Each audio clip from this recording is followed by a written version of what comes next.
Good evening, everybody, and welcome to JBDC's Business Dialogue Forum. This, I believe, is the second one for this calendar year.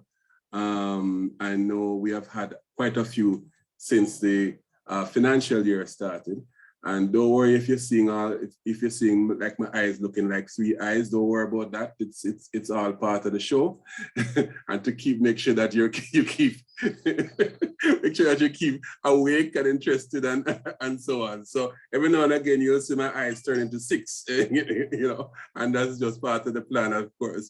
This evening we're so excited to bring to you a conversation about agribusiness. Agriculture is so key for us as a country in Jamaica, for an island state in Jamaica. It has been a core product for us for many, many years, both for import substitution and for export for many, many years. And of course, with what's going on internationally, it's even more important, the imperative for us to up our game as it relates to agriculture, and not only agriculture, but agribusiness as well, beyond just the primary products. War going on all over in Ukraine and Russia. Who knew that Ukraine was such a major supplier of wheat, for instance? So the imperative is now heightened for us as Jamaica to really look at this thing we call agriculture and agribusiness with new lens. We say at JBDC that business is good, indicating that in spite of the pandemic and everything else, business is still good. Business is good.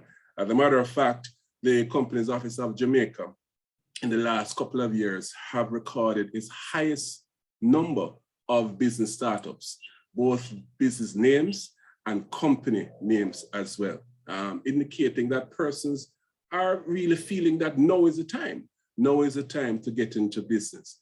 In the last couple of years, we like to say and remind persons that the highest number of innovations that the world has been seen in the last 2 years. So this pandemic, although it has caused a lot of strife and lots of heartache and lots of death, unfortunately, it has also provided the platform for opportunities for business, opportunities for innovation. Agriculture for us represents a significant export potential. And when I say agriculture, I'm not only talking about agriculture, but agribusiness in particular represents a significant export potential.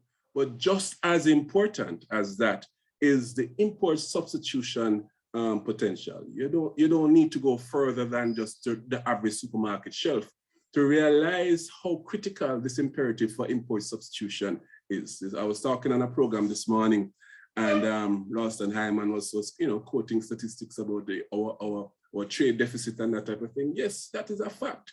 But Brethren, just go to the supermarket shelf and you'll see what we're talking about. The large majority of the products on the shelf in the supermarket are import. And with a with a significant tourism market as well, we need to just be able to feed ourselves and feed our export products that are right here in Jamaica vis-a-vis our tourism products. So it's very important for us. In recent times, JBDC has embarked on a number of projects and programs focused on agriculture and agribusiness, realizing some of that opportunity that I spoke to just now, and seeing how we can create new opportunities for our micro and small businesses in the field of agro-based businesses. Truth be told, a significant percentage of our clients in JBDC are in fact agro-based businesses. So that has always been the case for us. So we take this very, very seriously, and it's a real pleasure, immense pleasure, and a sense of purpose that we bring to you this program this evening to drill down and talk about agribusiness and the nuts and bolts of it. How we're going to fund it, how we're going to look at the supply chain, how we're going to make sure that the MSMEs are equipped and sufficiently equipped to capitalize on the opportunities therein. So we're excited about this, and we welcome you to this another business dialogue forum. And to kick things off and get things going, I want to invite our CEO, the Honorable, no, well, almost, the Venerable, no, one of those adjectives. But let's just go with the fabulous Ms. Val Vieira, who is our CEO at JBDC. Ms. V? Thank you, Harry. I don't mind being senior citizen. I'm getting discounts all around. So I'm celebrating that. And I want to especially welcome two of our To The World people this afternoon. One is Lisa Harding, who is joining us from Barbados, and Max, who is all the way in Austria. So if we say business is good unto the world and beyond, we do have that at the table this afternoon.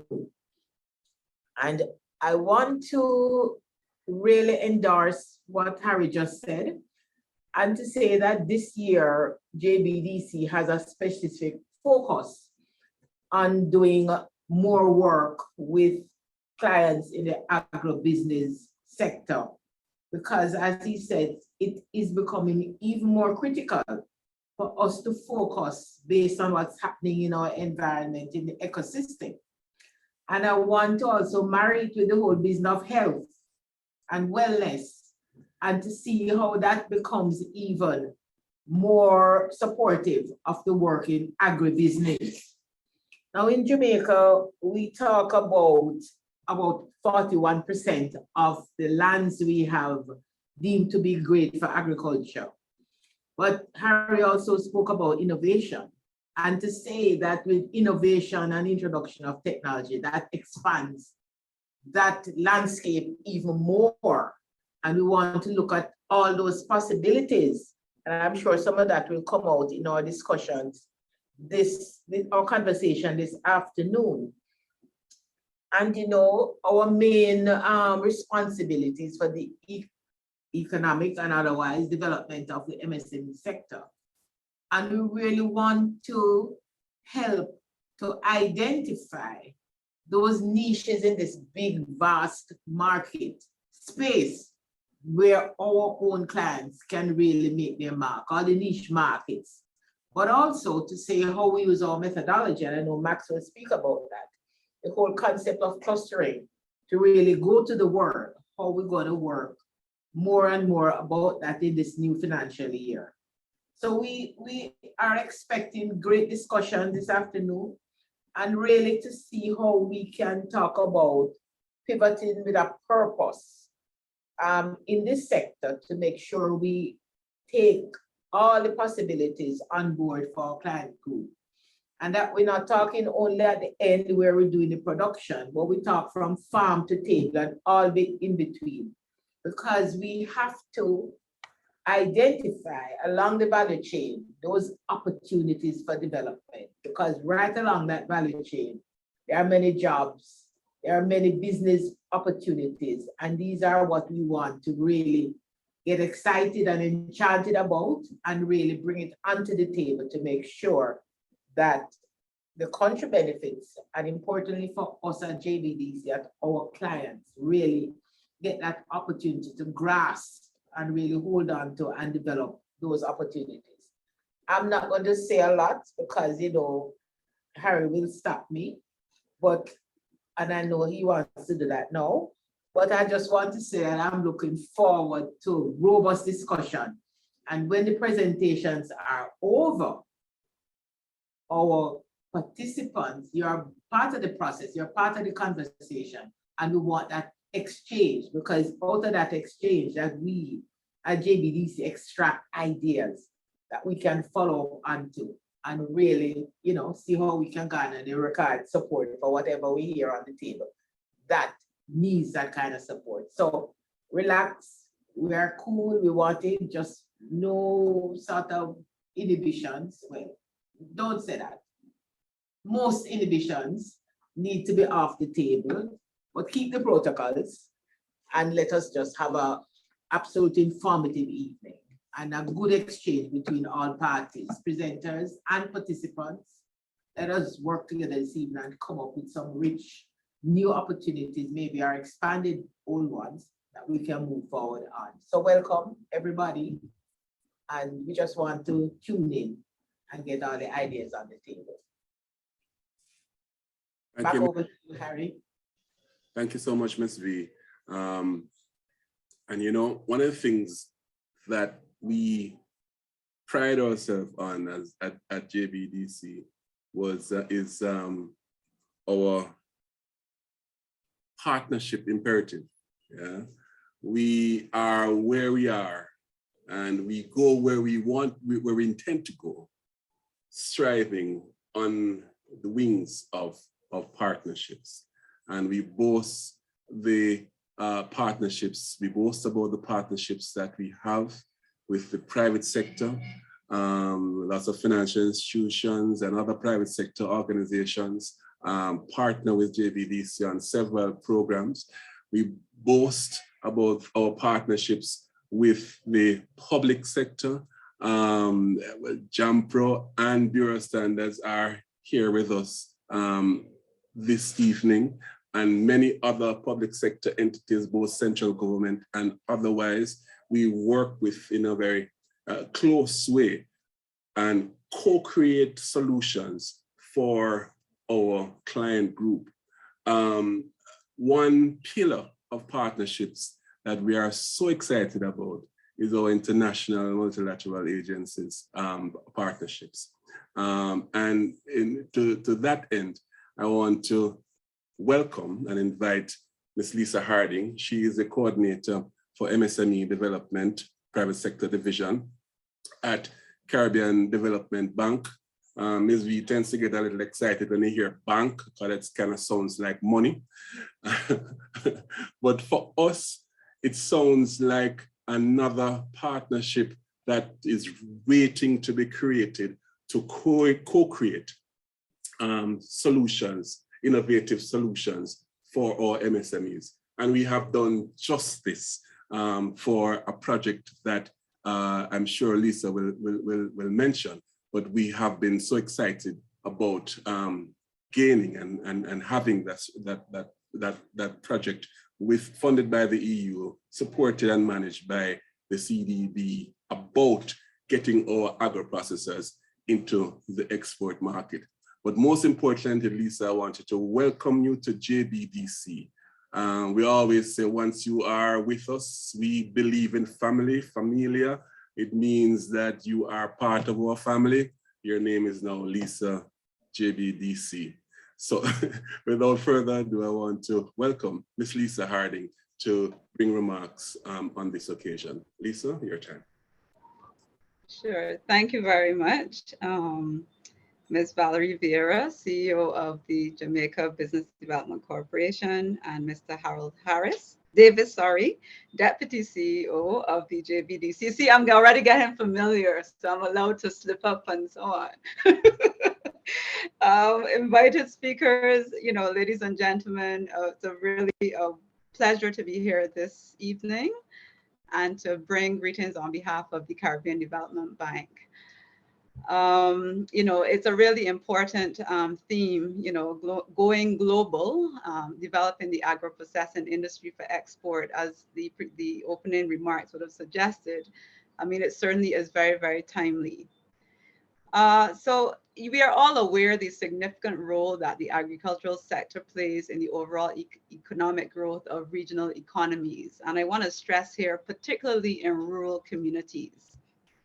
We know that the sector provides employment within disadvantaged groups such as women, a lot of our indigenous populations, and youth.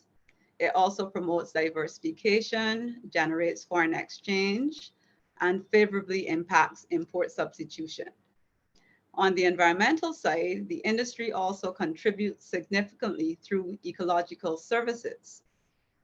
Notwithstanding the full potential of agribusiness to contribute to poverty reduction, which of course is the mandate of the CDB, its ability to contribute to poverty reduction and economic transformation remains largely unexploited. And this is because, like many MSMEs, agro-processors face a number of challenges which impact on their competitiveness. And I will speak a little bit about these. We, of course, know the issues in terms of difficulties accessing affordable capital and other financial solutions. And here I'm speaking or want to mention, what I think is very, very important, the relevant insurance products.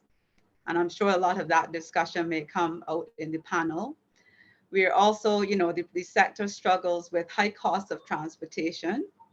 And this is coupled with losses during transport from farm to factory. We have a situation of inconsistent supply of raw materials. There's limited access to modern and standard compliant processing facilities, which would obviously facilitate exports. We have, in some instances, inappropriate packaging and labeling, and weak and or non-existent market development strategies. These impediments certainly impact the ability of the sector to go global. The question, therefore, is how do we tackle these impediments and build resilience into this important sector? I believe that the answer lies within a multi-pronged and multi-partner approach, which focuses on a number of things.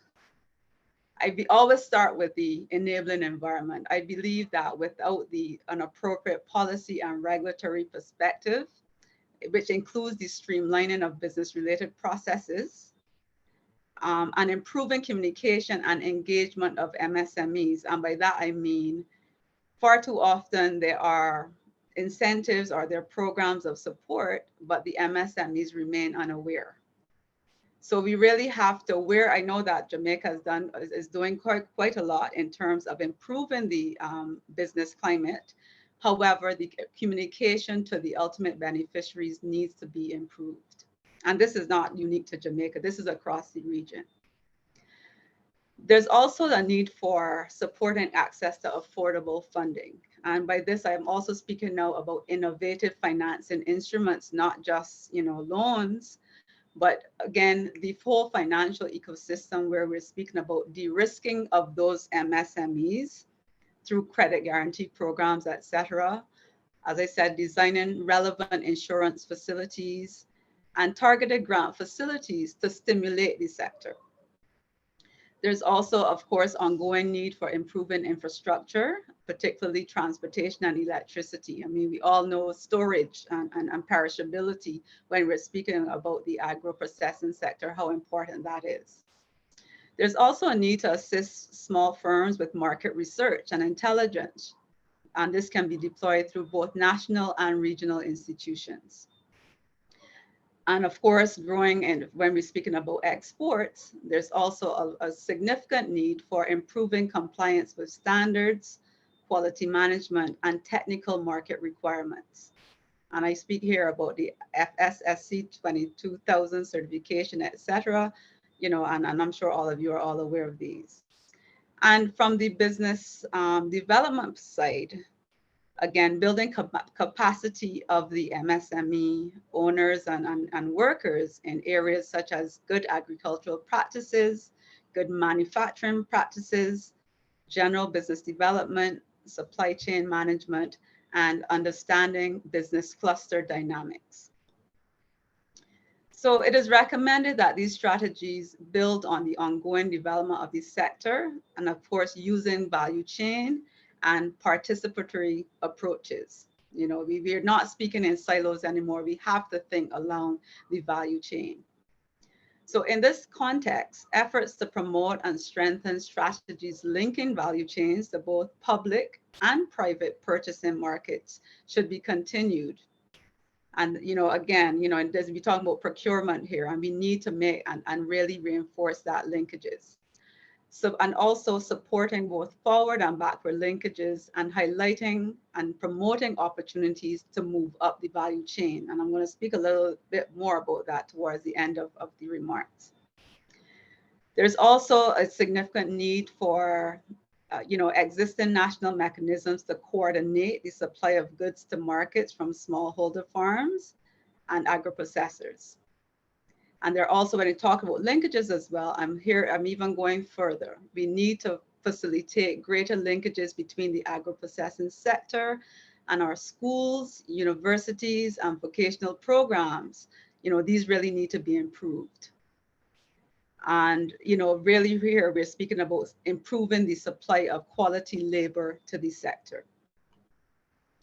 So ladies and gentlemen, I wish to commend the government of Jamaica and of course JBDC on its efforts to support the development of the sector thus far at all points of the value chain, from pre-production, production, post-harvesting, agro-processing, and marketing. I note the increased leveraging of the country's Made in Jamaica's brand and the use of geographical indications. Indeed, the increasing investment from government, the private sector, and development partners in various initiatives such as the agribusiness and agro-processing incubators, agribusiness clusters, agro-parks, farmer field schools, and more recently, agroeconomic zones are indeed timely and must be lauded. Of course, the CDB, as Mr. Davis said at the beginning, remains a committed partner and has been, really dedicated to supporting this sector across its board member countries. Indeed, our private sector policy and our agricultural sector policy and strategy both articulate our support for not only MSMEs, but they also promote the value chain approach to sector development. In this regard, CDB has supported several interventions across the bank's 19 board member countries, but I'll focus today obviously on a few of them that have been specific to Jamaica. And here I note the Essex Valley and Southern Plains Agro-Park projects funded under the UK SIF program.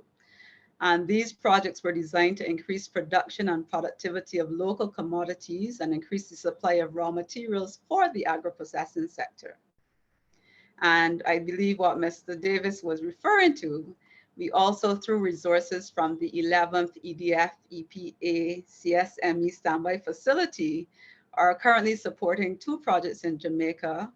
One is increasing the export capacity of micro and small agro-processors using a cluster approach, which is being implemented by the JBDC.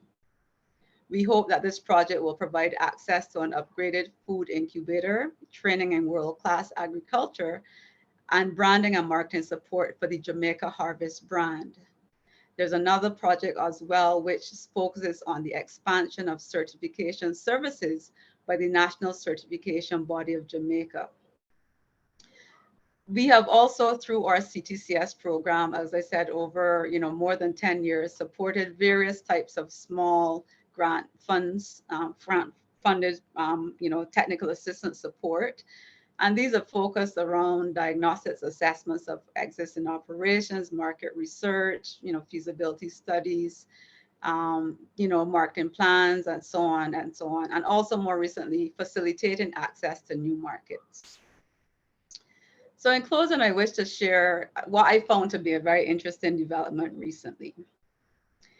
And it basically, and it was I'm summarizing.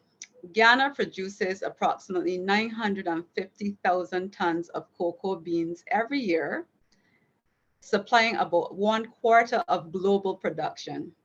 But Ghana produces very little chocolate. Now, I was very blown away by this statistics. I'm not sure how many of you were aware of that, but for Ghana to supply 1/4 of the world's production of cocoa beans was very startling, but yet produces very little chocolate. That is where the value added is. So to underscore the importance of building the agro-processing sector, the government of Ghana recently took a policy decision to support the production of chocolate and have set up agro-processing zones for the processing of chocolate, provided incentives and business development support in order to capture more value from the cocoa value chain.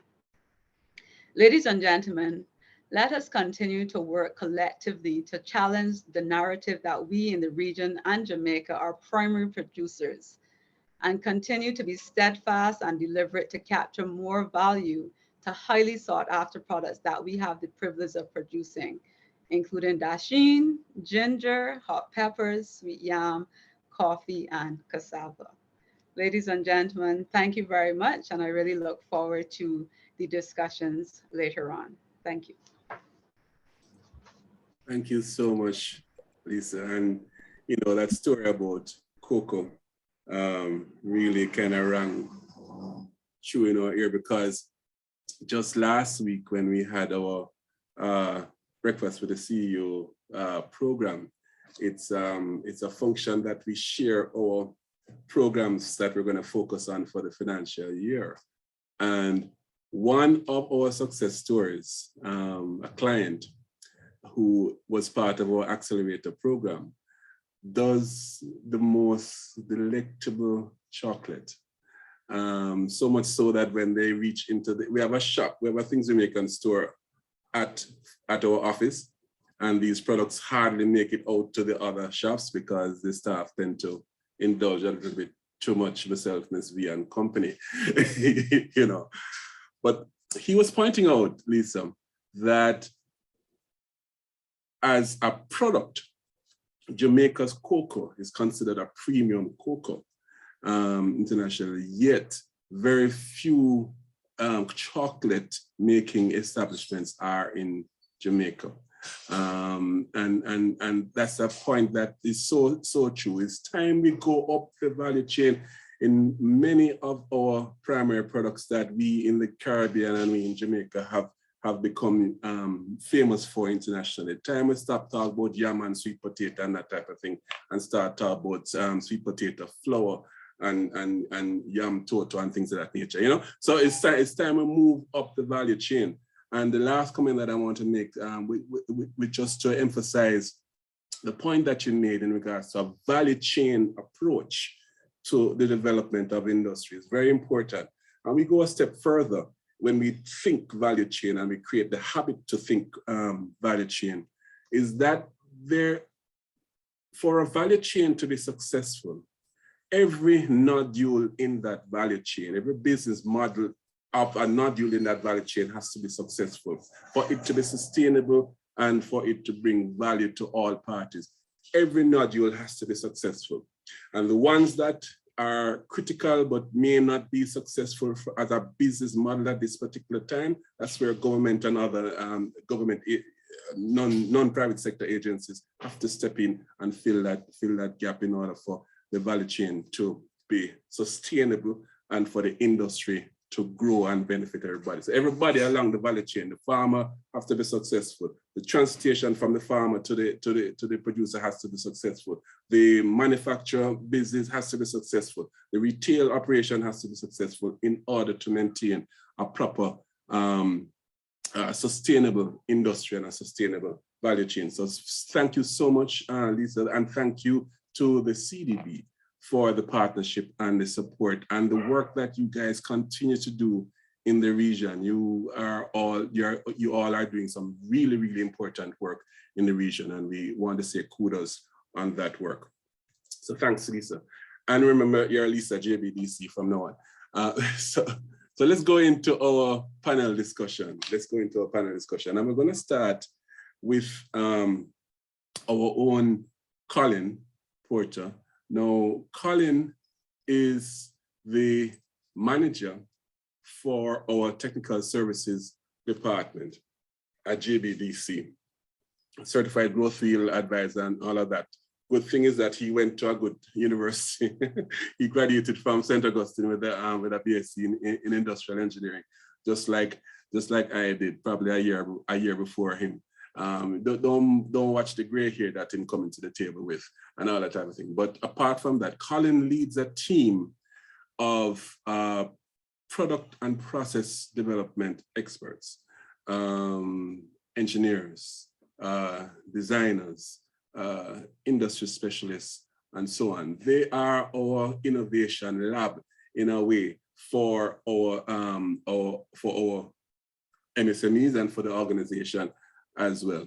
Colin is going to talk to us about branding and packaging design to meet international standards. And also I want Colin to give, generally speaking, his kind of view as to where he sees all of this, all of how do you position our agriculture and agro-processing sector for success, zeroing in on branding and packaging development and design for international standards. Colin, your turn. Thank you very much, Harry. A very good evening to you all, fellow panelists and guests out there, all friends. Interestingly, just when Lisa was speaking a while ago, Harry, she mentioned the value chain, and you picked up on it and mentioned that all the nodules in the value chain are important. And the same goes for branding and packaging activities, right? And I'm not going to now tell you about what is branding, because we all know what branding is and so on. But I want to talk to you about branding from the perspective of transmitting that message of who you are, you know, transmitting your personality as an organization, as a company making products, agro products, and we know all the wonderful stories about the quality products that we produce here, and we know that we go for a lot of niche markets and so on. How do you get your brand to stand out in a particular market? And you have to recognize that the perception of brands can vary depending on where you put your focus, right? Coupled strongly with branding is your packaging at one level. Your brand identity has to be transmitted in a tangible kind of way. So when we talk about your brand identities, we're talking about things like your logos, your brand name, your taglines, the type of message you want to get out both visually and verbally.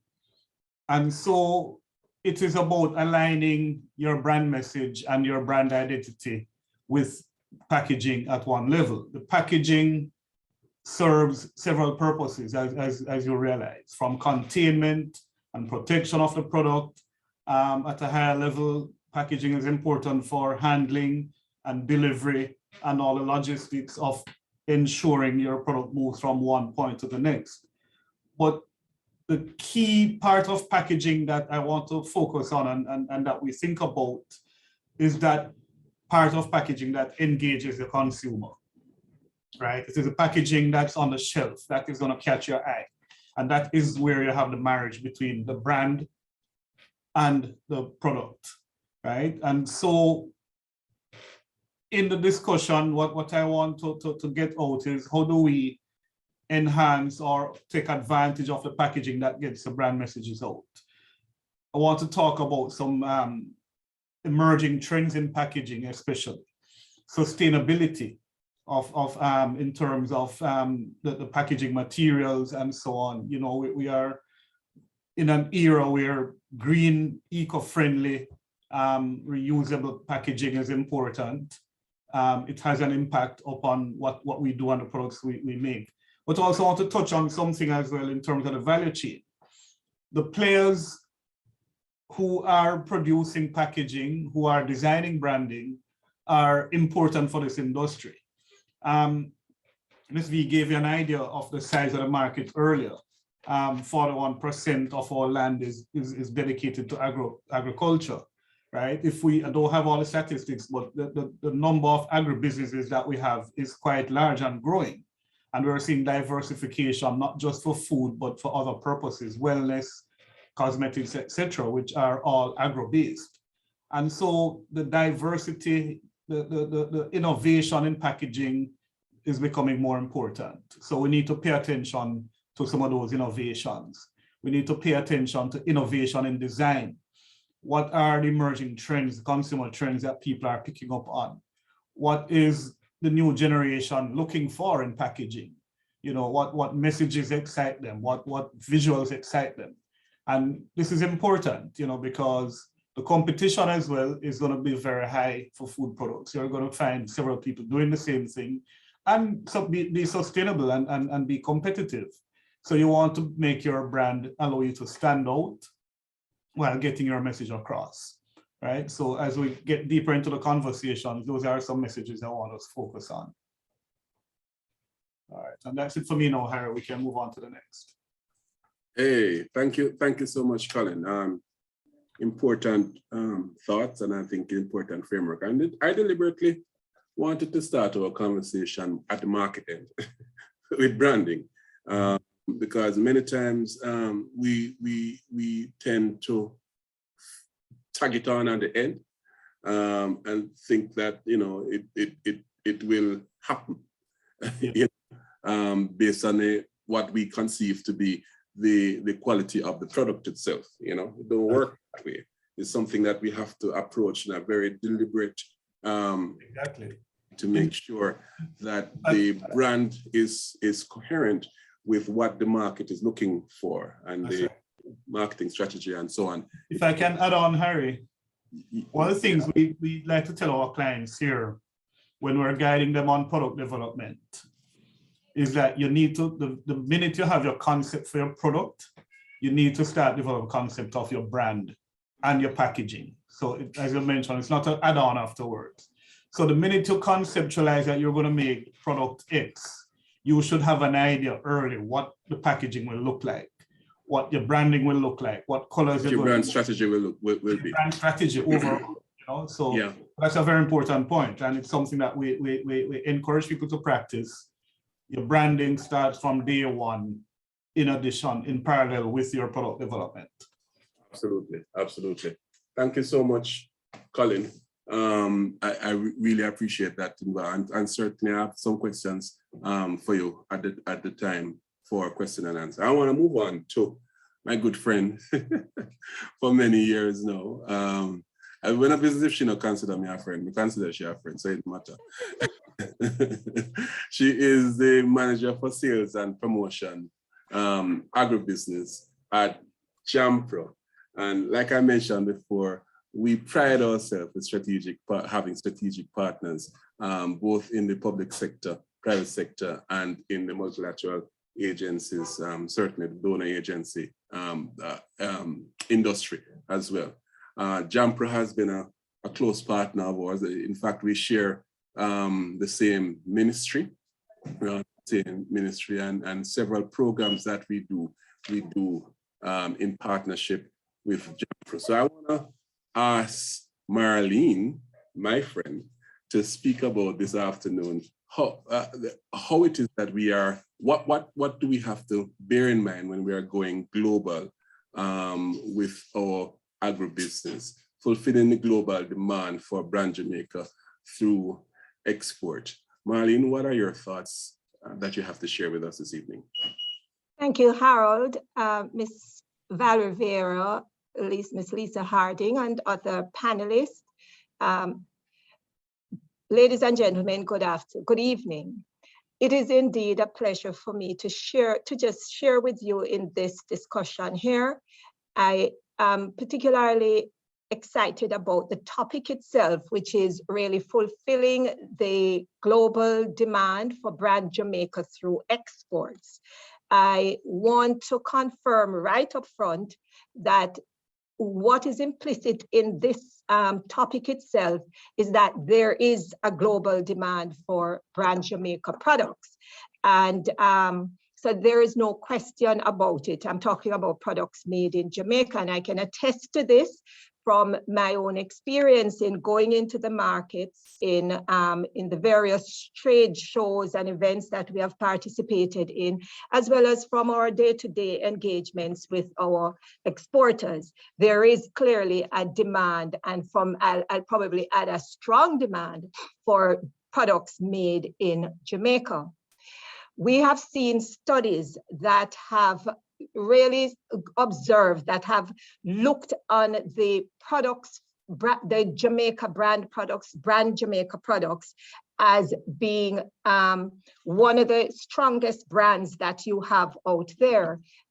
We have seen where persons talk about it as the world's most identifiable or recognized brand. And I'm sure you can relate to that, because we have had so many icons out there that have put Jamaica on the map. We have the Usain Bolt, and we have in the music field, Bob Marley. We have business icons out there, the sandals chain with Gordon Wood Stewart. So there are what has laid the foundation for us. It comes from not just that, but also the work that we're doing from a business standpoint. And of course, we cannot leave out the impact that tourism has had on the brand Jamaica itself. There's this consultancy, Interbrand, which, although I'm quoting a very dated study, I was looking to see if I could find some more updated information, but Interbrand back in 2014 estimated that Jamaica's brand worth is somewhere between $33 billion and $35 billion. Now, at the same time, they're saying, the research is showing that we have a gap of about $20 billion. For me, that in itself shows that there is that level of demand that exists out there. It is amazing, it is sizable, it is an opportunity that were we to take advantage of it, it would certainly put us at a really advantageous, in an advantageous position.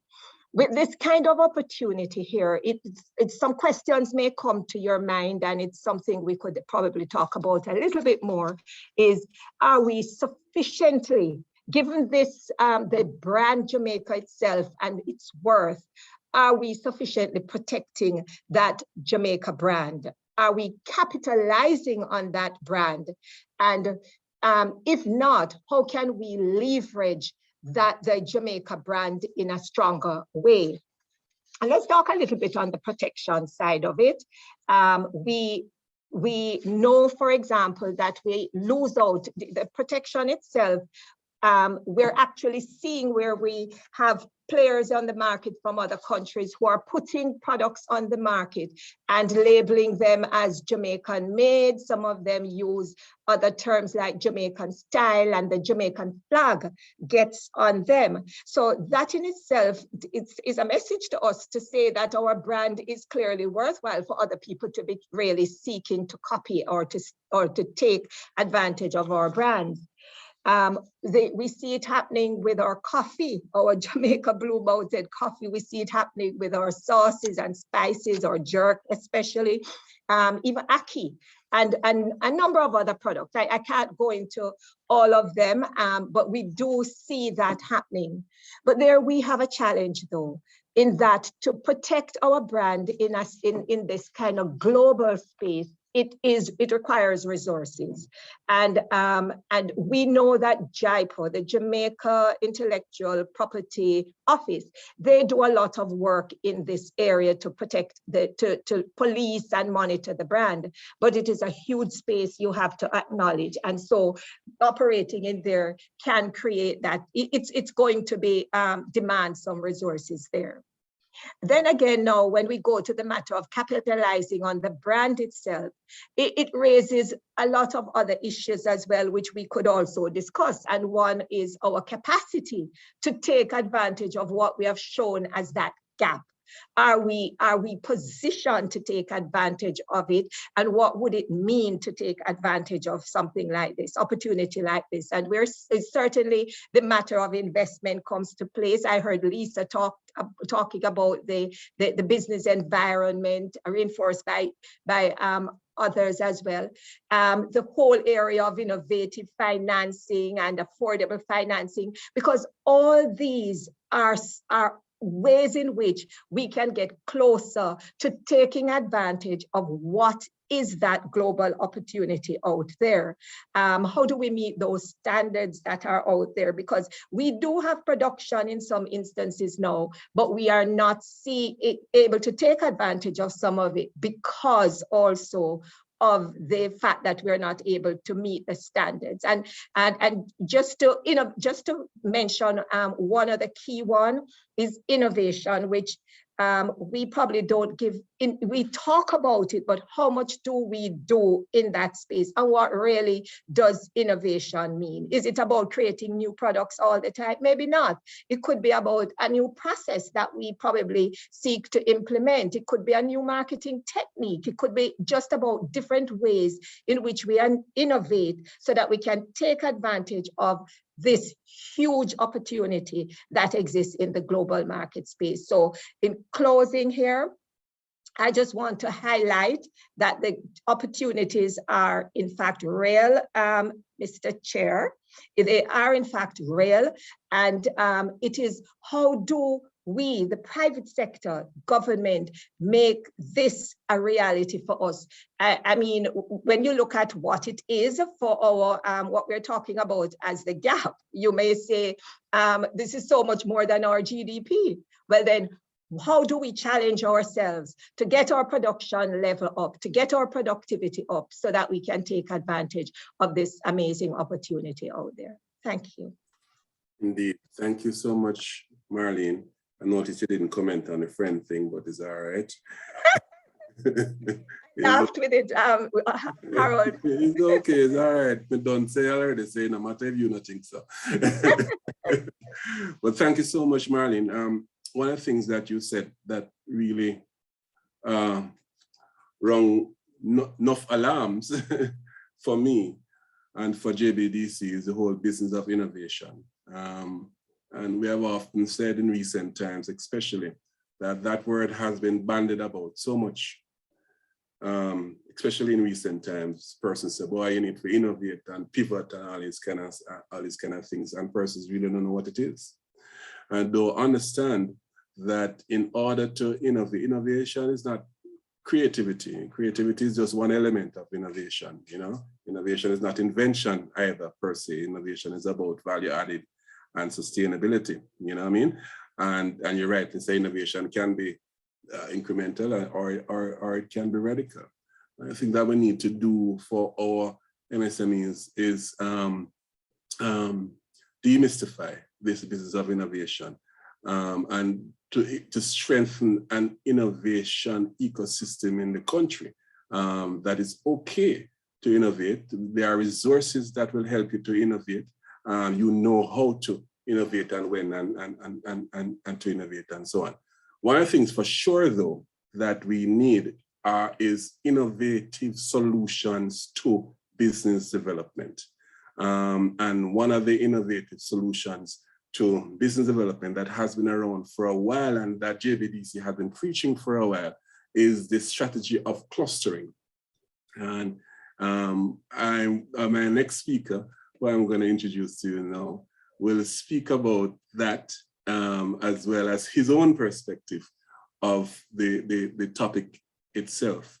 We are embarking on a project with CDP, which Lisa mentioned earlier, that focuses on clustering the innovative strategy to facilitate market access, to facilitate financial access, to facilitate economies of scale, economies of scope as well for our micro businesses and so on. Very, very important. And we have been preaching that for quite a while. As a matter of fact, JBDC was established out of a project that dealt with clustering. But our next speaker is somebody who I'm very excited to introduce. I want to tell you that this gentleman has been in Jamaica just for about 2 weeks, and he has charmed all of the ladies in JBDC completely. Everybody is singing his praises, and not only how knowledgeable he is, but how charming he is, Max. So you have been given the title of honorary Jamaican. I speak of Mr. Maximilian Fodinger. I hope I pronounced your last name correctly, or just Max. And Max has been an expert, a recognized international expert with over 33 years of experience in 33 different countries. There's something about that 33, right, Max? Yes, there's something special about this number, yeah. And he has worked with UNDP, World Bank, USAID, ADA, GIZ, the Austrian Federation, Federal Chamber of Commerce, and so on. And Max is the expert, the consultant who has been contracted to assist us in the rollout and the build out of our program that Lisa spoke about, that is to enhancing the export capacity of micro and small agro-processes using the cluster approach. So Max, I want to invite you now to share with us, and perhaps you can give us men at JBDC the secret why you have charmed all the ladies at JBDC so easily within the space of 1 week. So, but also Max, to bring your perspective on the topic in terms of agro-processing, Jamaican agro-processing for the world. Max, your time. Harold, thank you very much for this really nice introduction. Just to tell you, this charming, this just goes with the Austrian things. You know, this is the Jamaican coolness, and we have this one. This is the Austrian brand. You may say that, yeah. Also, greetings to Jamaica and to Barbados, as I understand now. From Austria, it's with us here, it's 2 o'clock in the morning, but you keep me relatively fresh, yeah. So because I'm time-wise still in Jamaica, you know, the jet lag, I'm just left last week to Austria, so it's quite easy for me, just an evening in Kingston. Before I come, I just make some definition that was also the difference between an invention and an innovation. The difference between an invention, you can be an inventor, but most of the inventors actually they died poor. But when you just be able to make out of an invention some money, then you have an innovation. That's the difference. So you can invent a lot of things, but then it comes to the way how you can transfer a good idea. Is it a new market? Is it a new packaging? And get it into the market. This is all about. And I want to tell you, everybody knows that I love good stories and good examples. And I want to tell you a story that started, I think, around 35 years ago.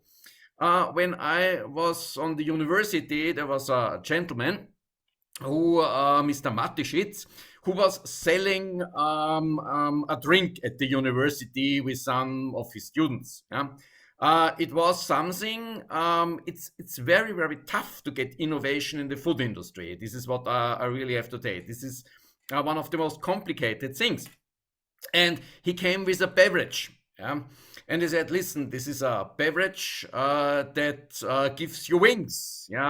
It's just as a beverage that gives the energy back. So it was the founder of Red Bull that 35 years ago at the university sold this can on his own. And now I tell you what his thing was. He was not even the inventor of this drink. He just found this great idea when he was on holiday in Thailand. But the thing he did he made it more drinkable. He just put it in a can and made it liquid. He just said, this is not a drink that is refreshing you. The marketing promise was, it brings your energy back.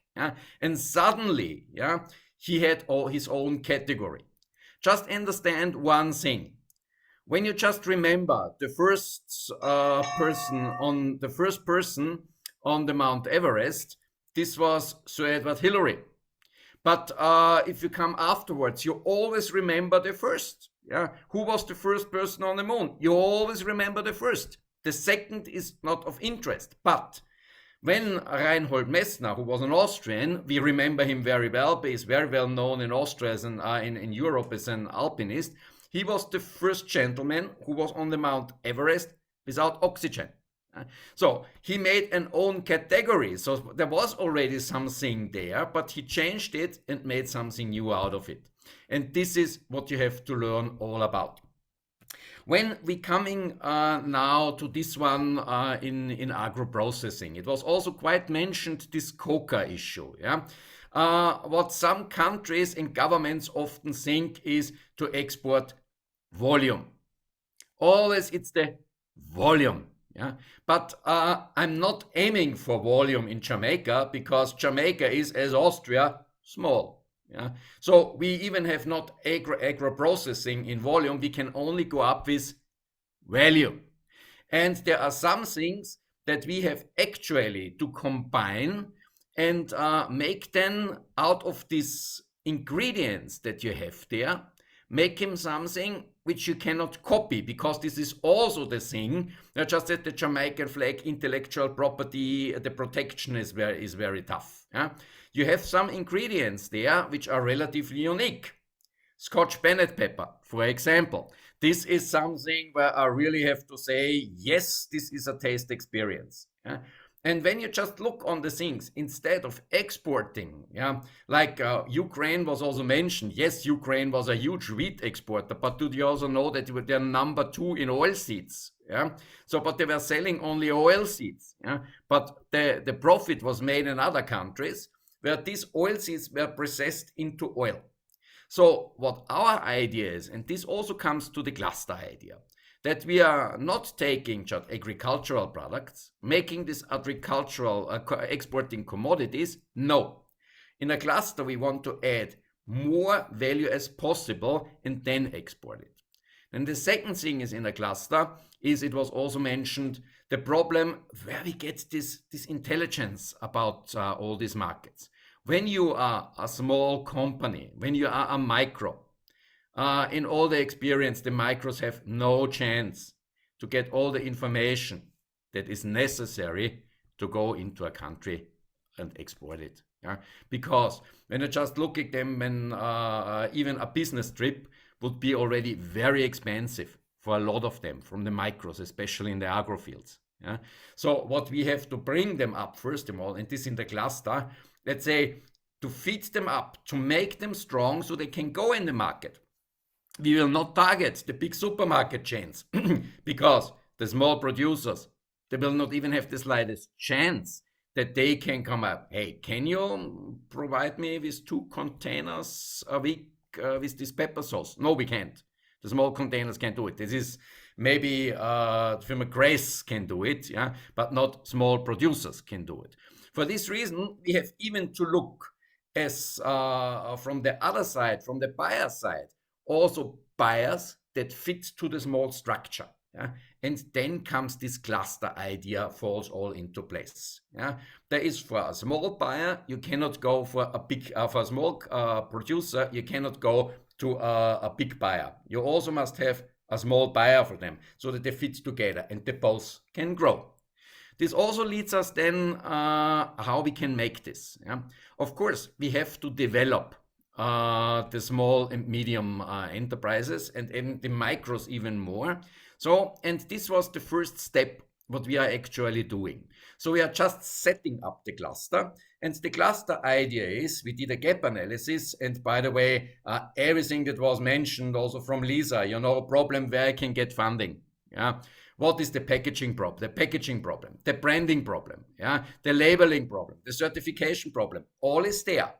And what we are now doing is the gap analysis and developing a program that is not only led by experts. No, because you can learn a lot from each other. And this is the good thing on the cluster thing. And the cluster is not only the core thing of the producers. No, it's also the supply chain. And also what was mentioned also quite well, it's the supply of labor force. And this is what a problem also said. We cannot get reliable labor. So this is where you have to put all these things together, starting from the supply chain, the surrounding, like a good advertising agency, also the governmental infrastructure, where we have the Bureau of Standards, intellectual protection. And this all, when we all have this in place, yes, then we have something where we can say, and now we go to export. It needs preparation. And this, why it was, I was also recommending Austria, because Austria is a low-hanging fruit. It's a very small country. And Jamaica is known. You have one thing what you really have, and this you should never underestimate, is the extremely recognizable flag. The extremely recognizable icons you have in your country. And this is actually what we will exploit. And this picture, what you see in the back, is, well, it's our task to bring Jamaica to the world and maybe even beyond. Awaiting for your questions. Thank you so much, Max. And you saw glimpses of the Austrian charm just now. And we're going to have lots of questions for you, Max. You made some very, very valuable points. So we're going to definitely have lots of questions for you as soon as our panelists finish their introduction. Before we move on to our final panelists in this evening, I want to recognize and big up our media partners. When I spoke about partners earlier, I didn't remember to talk about our media partners. And I want to recognize IS in the house and also the Jamaica Observer as well, represented this evening. Thank you so much for being with us. Thank you so much for walking with us, for journeying with us on this journey towards prosperity for our MSMEs in Jamaica. You have always been with us, the media that is, and we really appreciate it. It also says to us that really we probably have something to say. We have something to say and something to report. That's good. So our final member of the panelists, another friend of ours and of mine, own everybody, it's not a problem, representing another partner organization of JBDC, and certainly a partner organization for our small businesses or entrepreneurs, because without standards, we're not going anywhere. At JBDC, we speak of one standard, which is global standard. There is no local standard and foreign standard. There's one standard, which is a global standard. And when we speak about standards, we're talking about the standard of your products. We're speaking about the standard of your processes. We speak about the standards of your operations, and you as well as a quality standard, quality entrepreneur as well. So Julia Dewey is the Director of Standards at the Bureau of Standards, Jamaica. Standards, regulations, and meeting global requirements is her topic that she's going to speak to us about this afternoon. Julia is, as I said, the Director of Standards, double major in physics and chemistry, and a master's, of course, and MBA as well. Julia is also a project management professional and a quality systems auditor, and has been definitely a friend of JBDC for many, many years, and a friend of mine and Ms. V's as well for many, many years. Always there to support the work of JBDC and us, the work of Bureau of Standards. Julia, I want to invite you now to bring your perspective. So thank you very much, Harold, and good afternoon to Ms. Vieira, Lady Vieira, and other members of the panel. I acknowledge our friendship and do appreciate it. We are all in the boat to survive in this world. Members of the panel, Ms. Lisa Harding, other panelists, and the persons on the platform. So my area is standards, and I know sometimes we think standards are boring, but COVID has taught us one thing, and the Russian war that Harold mentioned earlier, the Russian-Ukraine war, is that the world will change in an instant. And that change we sometimes are not able to predict, but we definitely have to respond very quickly. So because of COVID, we all went into digitization and Zoom platforms and work from home arrangements, and we were shocked that we were able to do it so quickly. And we've gotten used to that. So monitoring the global trend is important. Trends are important because that gives us a chance to adjust ourselves locally so that we can better be able to trade. Now, I wanted to mention 3 things that are critically seem to be happening across the global arena. Well, we know COVID caused a change in how people want to work, a change in how we perceive work, and a change in healthy lifestyles, and a change also in there's also another driver, the technology that came out that's emanated from all of this, that is now very prominent, and very importantly, food security, last but not least.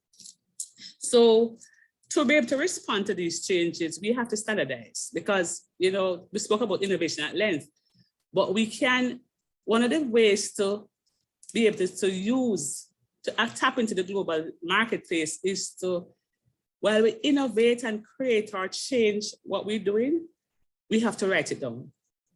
Now, when you talk about standardization, sometimes we get a little bit very complex and people think it's all about this paper document. But a simple thing of writing down what you do, create a platform and a stage for improving.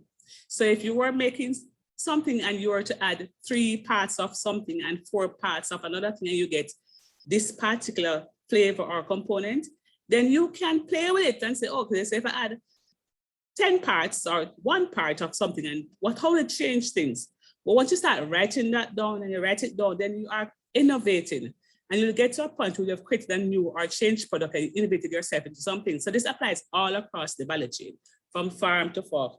So I want to encourage our MSMEs. We don't have a habit of documenting and writing things down. If you don't write it down, then you are unable to innovate well, because you cannot know where you're at, know where you need to be going to, because you have no reference point. So innovation. So we have a standard at Bureau for innovation standard, and you can get that standard to buy. But apart from that, it's a simple matter of just writing down what you do to move ahead. So for MSMEs, it's also critically important. We talk about MSMEs and niche market and clustering. We don't have a culture of working together in this, maybe because of our slave background history. So it is important that in terms of clustering and even moving together, we help each node in the cluster to standardize. So if you start at the farm level, you want to be looking at the standards for farming and the processing and standards for storage. And it's a big problem, because along the value chain, what we find along the latter part of the value chain, especially for storage and distribution, we don't standardize enough. And in the early part, like farming, or farmers and our farmers who are the input to our supply chain are some of the weakest in terms of recording. So it's important that we focus a lot on supporting these along the value chain, and support here don't mean just to get them a training session. Literally holding their hands to coach them through how to do, because it's not easy to have a MSME who have only 3 people in their company. They don't have resources to research, the academic research, to go seek funding, to go look for the market, to go ask the government to change the policies and programs because it impacts them negative because of globalization. That clustering approach demands that somebody has to be their hands and foot. So somebody has to be talking to the government about how the global changes impact on their processes. How do they implement food safety system standards? Who's going to hold them together to get that done? It's not automatic. So the Bureau standards, for example, have what we call a client services program, where we literally walk an MSME through how to use a standard. That is one module, one node. There are other nodes in the thing, like funding. How do they get funding? How do they use the funds? And so it's important to that. So what we also support is that if an MSME gets certified, they have a culture and a habit of standardizing, which shows that they have goodwill. They have this ability to be, they can reproduce, and then they are dependable. So in terms of the new standards, we're talking about things like SMART standards. At the ISO level, we have what I call SMART standards. So moving from simple document standards into standards that can be read by a machine. Now, as the world moves into this place, how does our MSMEs even fit in? We got to the point where we have digital phone, and Zoom and a platform, but when the world is moving towards smart standards, we are small. Does it even apply to us, or should we pay it in mind? There's digital currency, there's blockchain technology for farmers. For example, blockchain technology says that you can track the progress of a particular raw material through the value chain to say if it was farmed properly, if it is certified, and who are the certifiers, if it is organic, that kind of thing, right up to the end product. So can we use technology, blockchain technology, to make it work? There's an e-commerce platform. Can MSMEs access that? What is the role of government for that? So we have new standards coming up, and we have the digitization, we have blockchain technology, we have the innovation standards, we have digitization, we have organic standards, there's environmental standards that are happening across the world. We have to look at green economy, green standards, there's ILO standards for healthy living, even the organic standards talk about how does the people in this farm system, do you have enough toilets, how do you treat people well, that kind of simple things.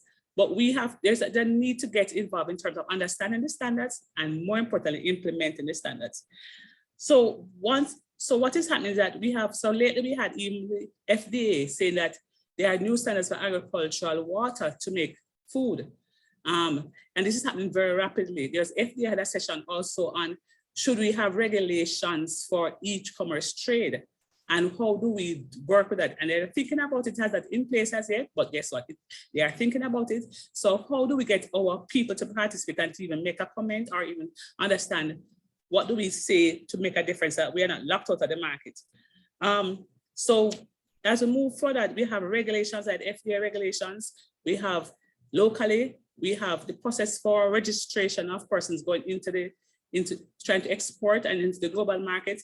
There are a number of players, and what we find is there's a gap, and MSME obviously met some persons who they just don't know where to go. So you ask that, they said, oh, I'm going to plan quarantine to get my certificate for export. And I'm saying, but no, you have to go also to NCR to get that is our National Compliance Regulatory Authority. You have to go there to get your processing plant registered. And you have to go to the Ministry of Health to ensure that Ministry of Health also is assessing your plan for your, ensure that you're doing in terms of public health and your impact on the public. So there is a need for a little more coordination in terms of the regulatory entities, and so that there's almost like a one-stop shop.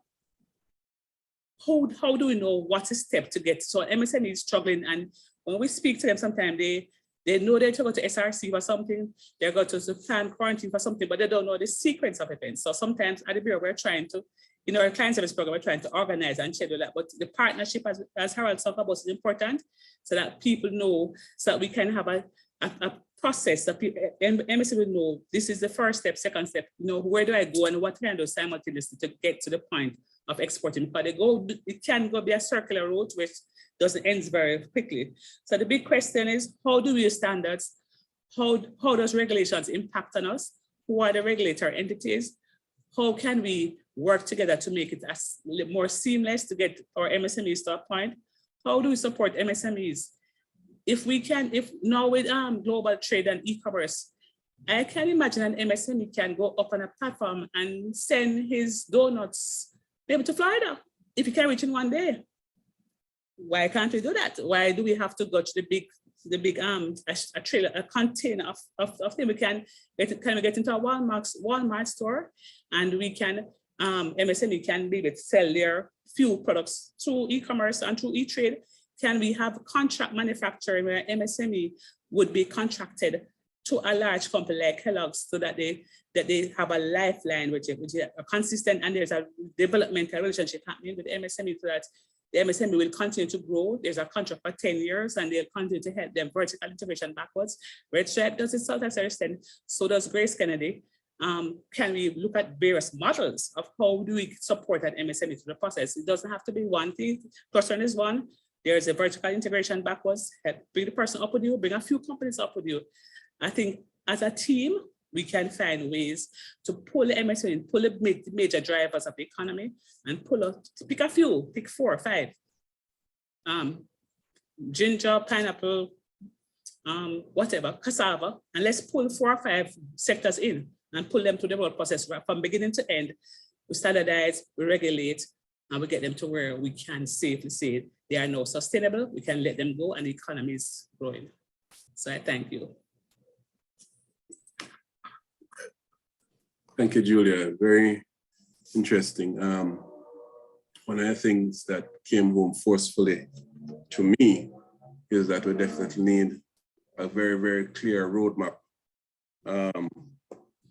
for export as it relates to the various regulators that we have to navigate navigate with and through, for our MSMEs. Very important, and to underscore the importance of partnership, because I believe that certainly that's where we and yourselves could work very closely to simplify, to demystify that process that our MSMEs have to now navigate is still too complicated. And you're right, you're correct that too many nodes and nodules are in the system, and too many organizations are still in the system. And if it is complicated for you and I, can you imagine the average micro business person out there? So I think that's one of the things that came home very forcefully, is that need to simplify and demystify that process, and probably develop a visual roadmap, even while we simplify the process and bring the process players together, and perhaps move that piece from that fringe place to right here, for instance. We also need to communicate that. So very, very important points came out in your conversation, and the need to look at end-to-end solutions for some of our products. I mentioned before that there are certain agricultural products, and Marlene can chip in on this as well, that are considered premium, that Jamaica produces that are considered premium. Or coffee is one such, or cocoa is one such. And I learned that our strawberries are also one such product that is considered premium on the marketplace. But let me invite our audience, before I go on with this question any further, let me invite our audience. We are at question and answer and comment time. This is your program. So we invite you to do one out of a couple of things. Do one out of a couple of things. One, either you raise your hand, and that will be acknowledged if you have a question or a comment, and we will take that. Also, we encourage you to use the chat. Type in the chat your comments, your concerns, your questions of any of the panelists that are here this evening. We want to make sure that all your concerns, all your questions, anything that you have that's niggling on the back. There's no silly question. There's no question that is out of bounds at all.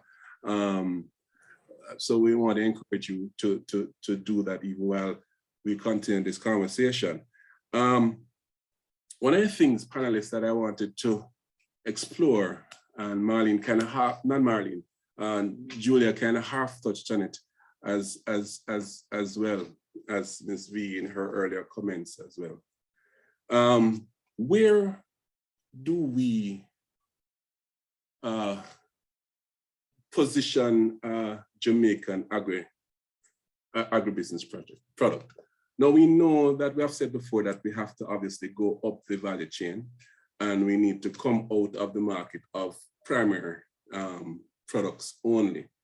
Although there are certain markets where primary products are still fairly viable. But with the competition of primary products from all over the world, from similar countries producing similar products, that type of thing. And really the deficiency in terms of the value add that our primary product can bring you, we need to move beyond our primary product, that's for sure, and look at value added products. But that said, there are certain products that Jamaica is known for. There are certain,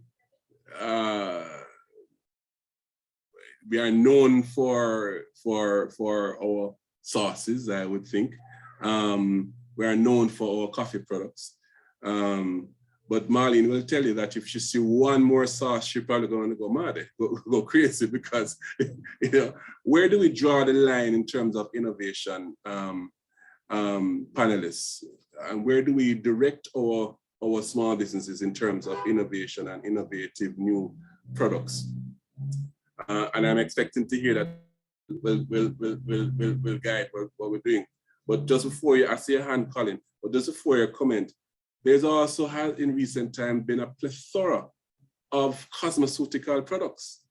Every other small business person is into soaps and oils and essences and hair products and things of that nature. What is the role of that in terms of a viable, sustainable, viable business internationally for cosmeceuticals, although we have seen an explosion of cosmeceutical businesses, for instance. So Colin, you go first, and then I'm going to lay hands on any of the panelists to probably bring your thoughts to the table on what I have just said. Colin, go ahead. Yes, Harry, thank you. I like to describe what you just asked a while ago as $1 million question. You know, what product would go, where we go, and so. I want to recall a conversation, probably the first in-depth conversation I was having with Max. And I asked him a question as an outsider, as a non-Jamaican. How do you see us? What are we, how do you perceive us? And he used a word. He said Jamaica is known for its coolness. So all the icons and stuff that we can think of, from the Bob Marley to the Usain Bolts, and even the sandals chain that Marlene mentioned earlier, they kind of represent coolness. There's something about us, the vibes. We in Jamaica probably would say we're vibes and that type of thing. So in terms of what product we turn to, Harry, I mean, almost anything you can take and turn into a cool product that we have. Well, you mentioned some products that we are already known for. The coffee, the cocoa, strawberry. I think pineapple is one as well that we're not exploiting enough. You know, what can we do? We speak about innovation earlier. What can we innovate?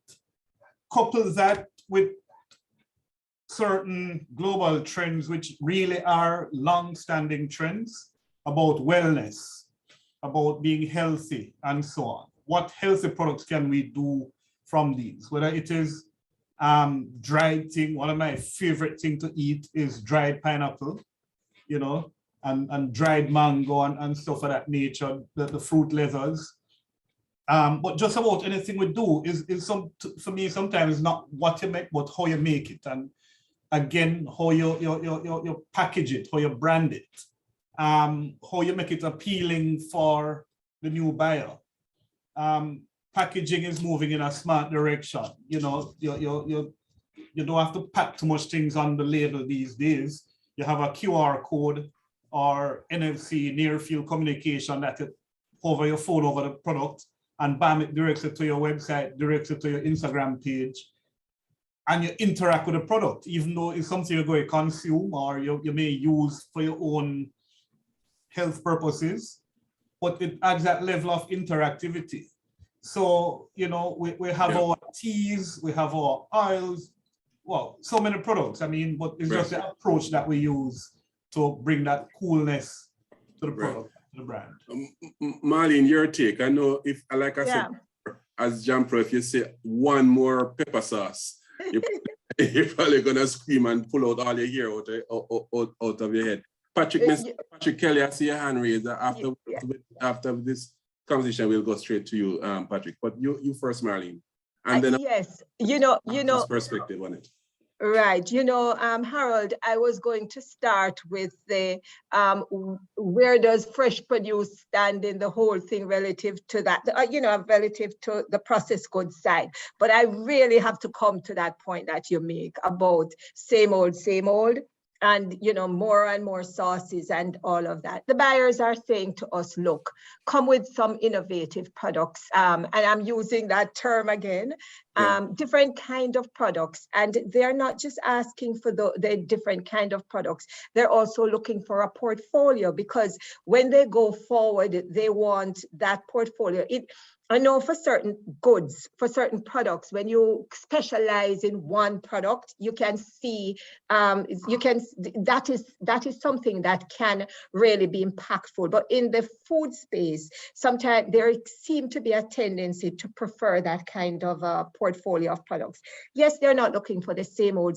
They want to see what else. And they're saying to us that when you look at the trends now in terms of where people are going with food, where are we with our gluten-free and vegan type plant-based products, the plant-based protein type products? They're asking about those. They're asking about organics. And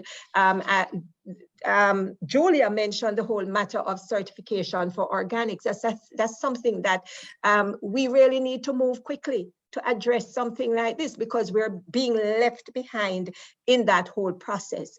The ready-to-eat market exists out there. So I personally, from my personal standpoint, I see greater value from going with our value-added products, particularly because of the retention in the domestic economy and the fact that more of the job creation is done right here. The foreign exchange level is certainly higher because you would have gone up the value chain in terms of processing. Having said that, though,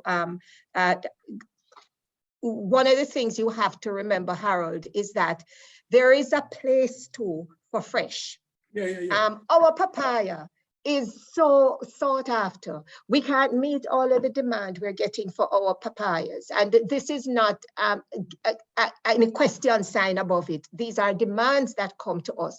Our mangoes, for example, when they hit the market, people line up for long distances to get the mango.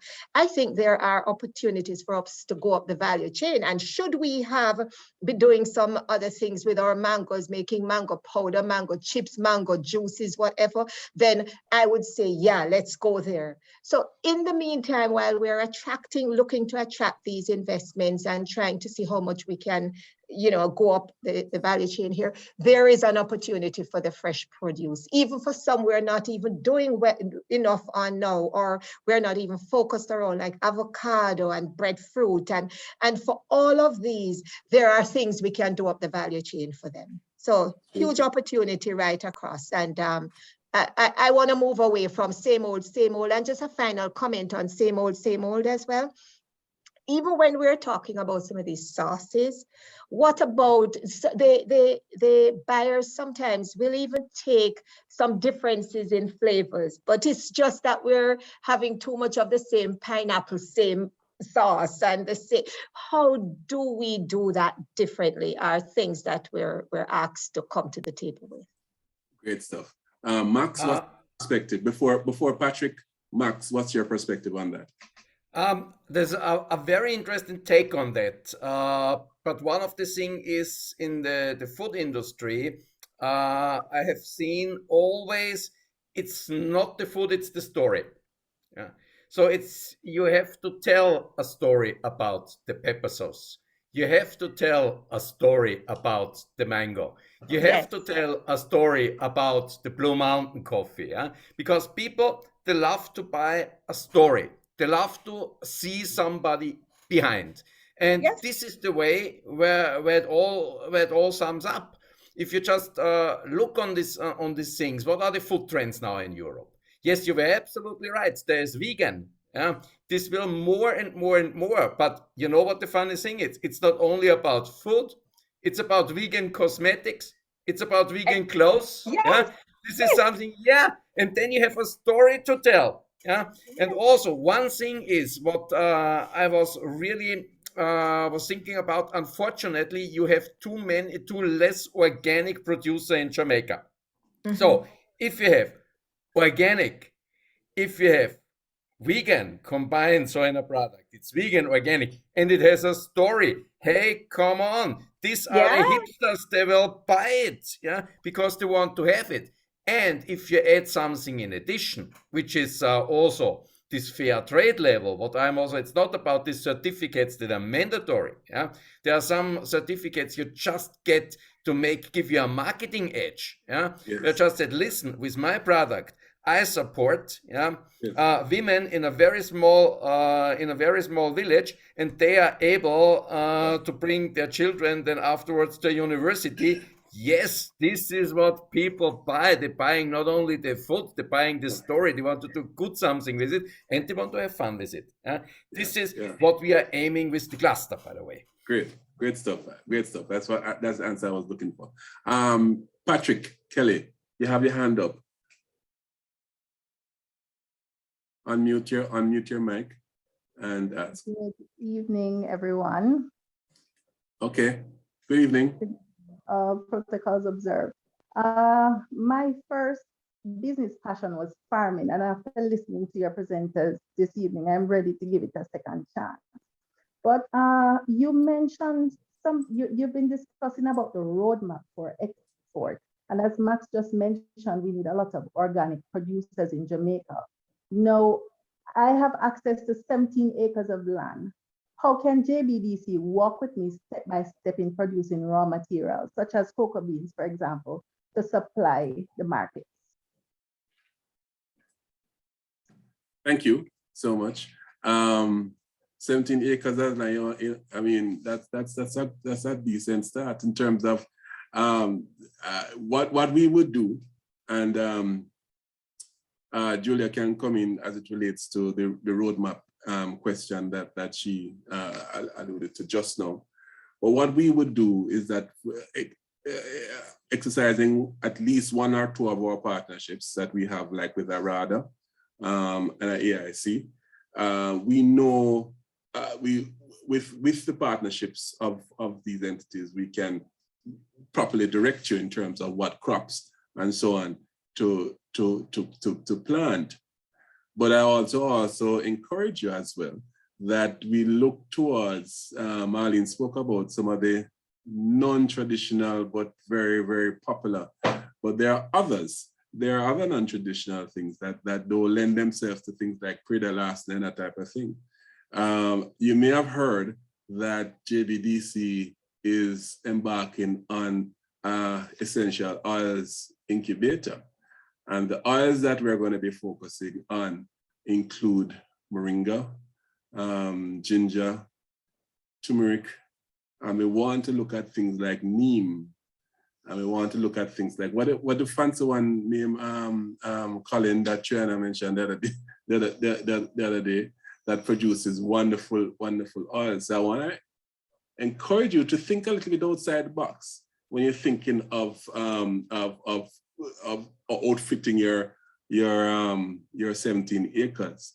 There are crops that have an extremely good turn rate and that are not the traditional popular type of thing, but there are significant markets out there, both at the intermediary business level, the manufacturer level, as well as directly in terms of the export market. So let's talk some more about that.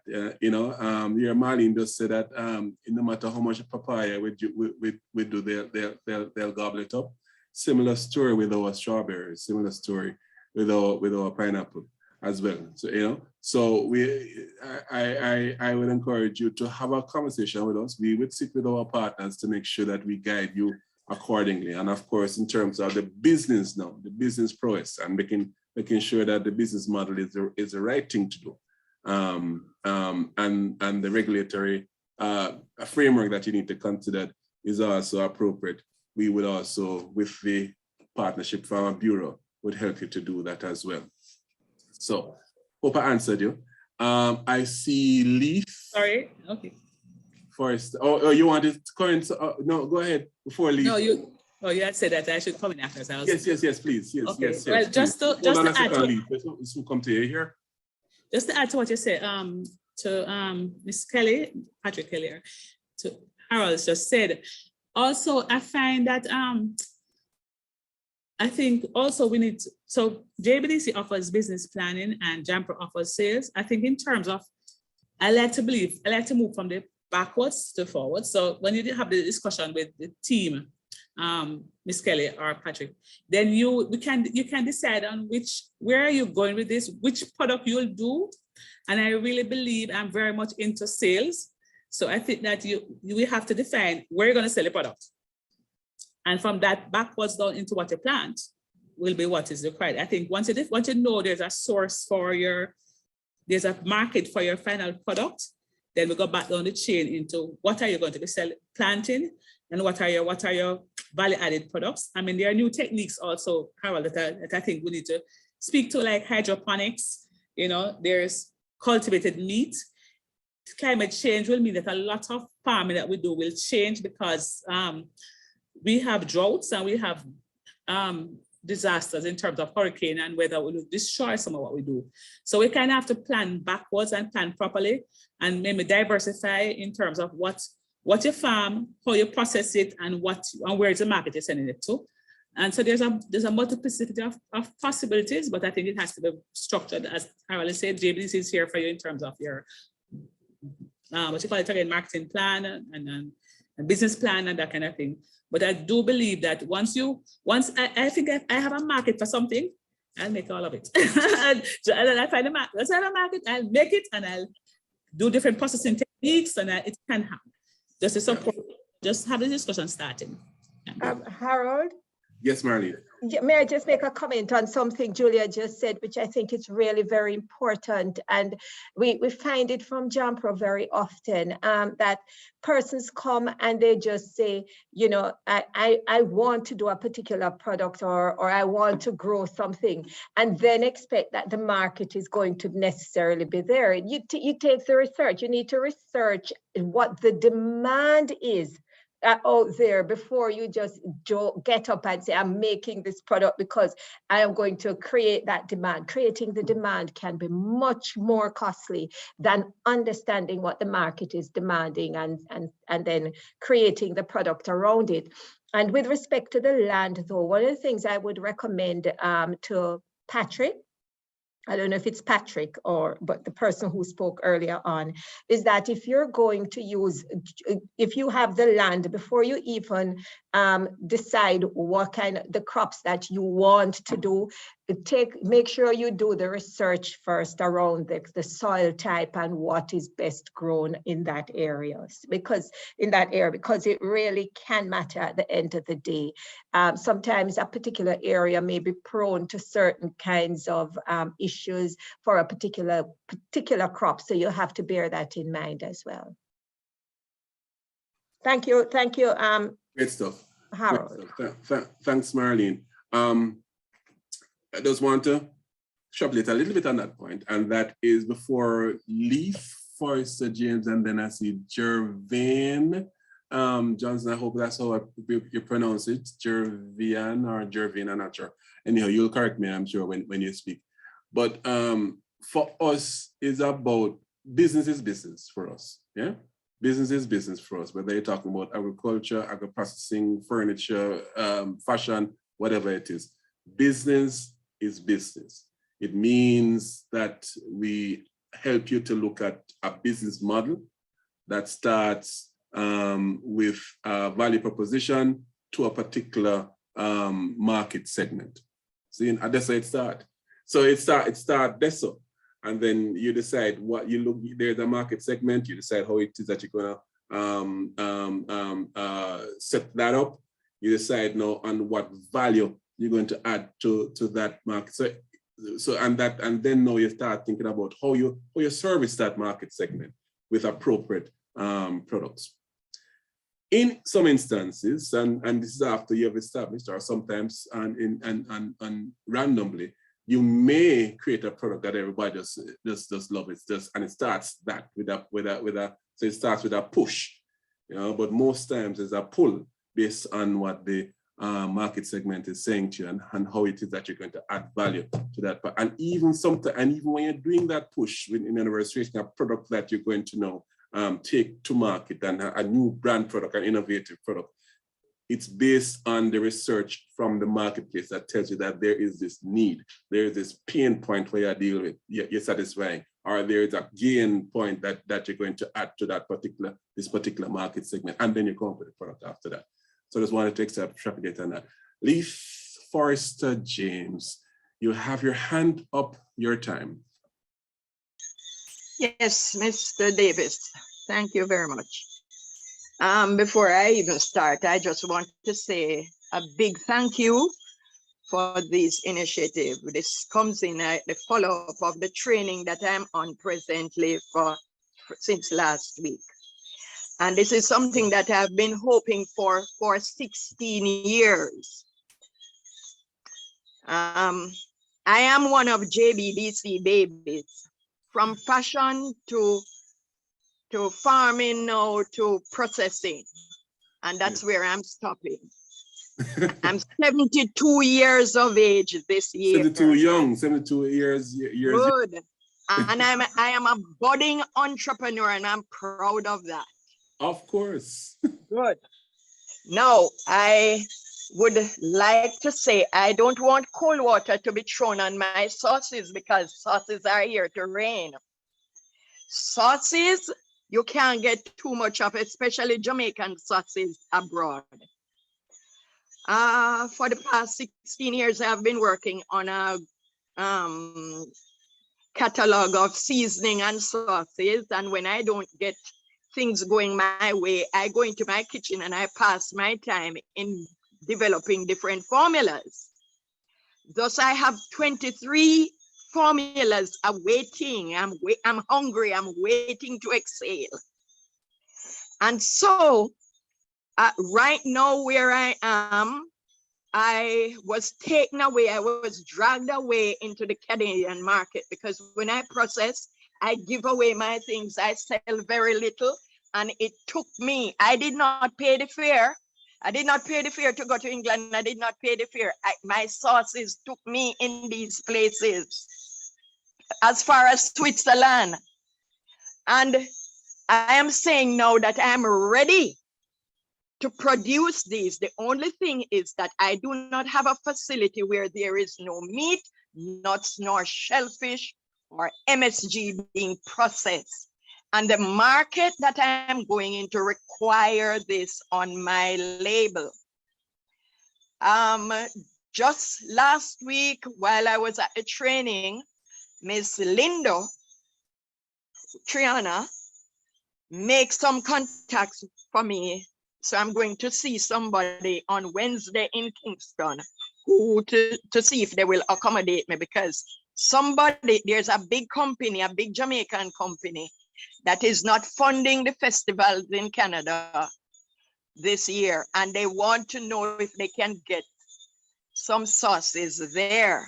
And my sauce is being asked for to come up by June, and I don't have anywhere to process. So you see my situation, because everything is burnt out of my kitchen and it's outgrown my kitchen. I was asked not to process anymore in the kitchen. I have to get a facility, right? This is for it, Sir James. I know that Triana you're in excellent hands with Triana. And it's not that I'm knocking sauces. Max said it. Max said is the story that is sold. Not well, I have a story, and this is it. That, I write a project. I write a project for $34 million, and I want JBDC to take me to the heights with it. So that's why I am letting you know. I have Jaipo knows about me. JBDC knows about me. Everybody knows about me, but maybe because I'm old, nobody not turned. But let me tell you something. Canada wants me to come there and process, and I tell them no. I choose to be in Jamaica because I don't get the flavor in Canada what I get in Jamaica. Correct.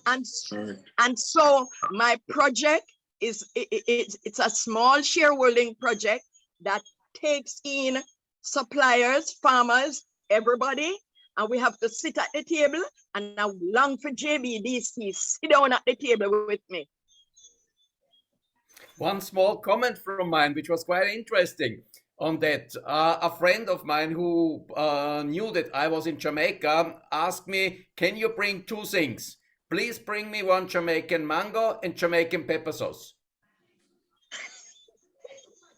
This is what he asked me, you know. Yes, and you know, yes. What is so specific on the Jamaican pepper sauce? And here comes the story. You know, it reminds me when I was there on holidays. Yeah, this is exactly the story. Yeah, it reminds me when I was there on holiday. It was the feeling of Jamaica, and this is all about. And yeah, that's it. Yeah. Says a lot about our quality, Harold. It says a lot about the quality of some of our products here. The taste profile associated with it, or Scotch bonnet, or mango, or ginger. Absolutely. They are marvelous. Come on, I'm a foodie. Yeah, it was for me. It was for me a paradise to be in Jamaica. You know, every day I dived into new sensations. So it was marvelous. Yeah, that's it. Great. Thank you so much. Thank you so much. Jervian, is that how you pronounce it, or Jervian? Jervian. Jervian? Hello, Return. good evening. Yes, it's Hi. Jervian. Jervian. Yes, it's been a very interesting session so far, very informative, very enlightening. I do have a question as it relates to exporting as a micro business person, right? So I think it was Miss Duet that spoke about the different agencies that would be involved in the process, but I would just love to know where to start. Who do I go to first? Because, for example, even if I'm selling on Amazon, there is FDA approval that is needed. So, I'd want to know, how do I go about getting this approval? What are the requirements? And what are the provisions for persons, who are just starting out? Thank you. Okay. Thank you, Jervian. Julia, you want to respond? I mean, my response is simple. Start with the business. Start with looking at your business itself. Come to us. And let's look at the business itself. Look at the strengths. What kind of market that it's best for you to cut and things of that nature. Then we talk to Julia. We talk to Marlene. And so on in terms of navigating the space. Lisa a while ago mentioned our senior food technologist. Or Triana, you have new title now, and I'm gonna remember what it is. But Triana, and we have a very, very strong food technology team under the technical services team manager, Colin, spoke earlier. And our job is to look at your business where you are at. Look at what it is that you need to, where you need to move to, what things, Colin, what things you need to consider first, second, third. Do you need to relook at your formulation even before you start talking about export market? What is your, how is your packaging? How is your labeling? Does that meet whatever criteria for whichever market type of thing? And then so use us as a springboard to move through the system and be guided accordingly. But I think could I add to that, Harold? I think also what so Harold is right. What his name is? Jervian, right. But also it's important to so while you're doing that, you can investigate, because to enter into any market, US or UK or Canada, they want to know that you have local approvals in terms of regulations and standards. So you can work simultaneously. You're getting your business plan, your project, your product properly developed and documented, and your strategies properly organized. At the same time, you can start looking at, looking at the NCRA, the National Compliance Regulatory Authority, which is an office from the Bureau of Standards, and they will help you in terms of registering your entity. Ministry of Health also in terms of making sure you're registered, and advice. Bureau has a good advice about how to enter FDA, but you cannot go to the US market until you have satisfied local requirements. So you have to do, while you do all of that, you just do your research, get your things in place. So when you actually have your plan, your business plan, your diagram, everything ready, you can now straight apply to go to the US. Once you go, you get registered. And once you get registered, you can export. But if you don't have your regulatory requirements in place and they happen to stop you, then they push you right back into getting them in place. So just to do things together. Harold? I'm muted. Marlene, you wanted to say something?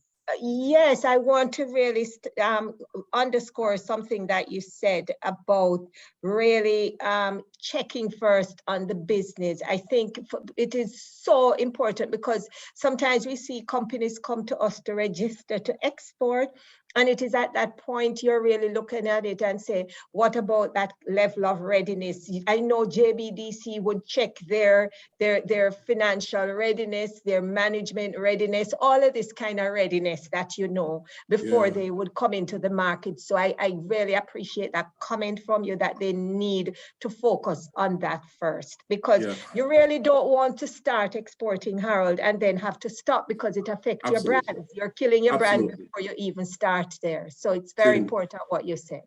And that was in the back of my mind when I made that comment, because although Julia mentioned and some other persons mentioned that it's relatively easy to export, relatively easy. I mean, e-commerce and that type of thing has facilitated ease of trade.